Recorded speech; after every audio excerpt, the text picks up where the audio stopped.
শুভ দুপুর বন্ধুরা, আজকে ওম্যান ফ্যামিলি ব্লগে আপনাদের স্বাগত জানাই। আজকে দুপুরে লাঞ্চের মেনুতে আছে স্পেশাল মেনু। আজকে আছে ডাল সেদ্ধ। মেয়ে সব মাছ টাছ খাবে না, ওই জন্য ডাল সেদ্ধ।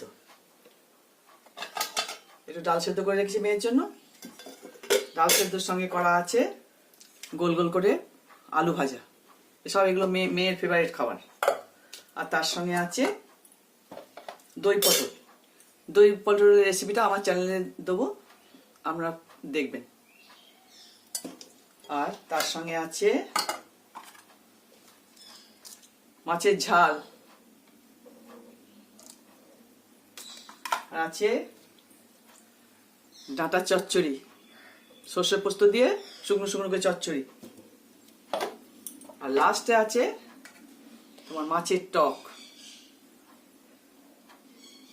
আর গরম গরম ভাত, সাদা ভাত তো আছে। আমার চ্যানেলটা যদি আপনাদের পছন্দ হয়, লাইক শেয়ার সাবস্ক্রাইব করবেন। আপনারা সুস্থ থাকবেন, ভালো থাকবেন।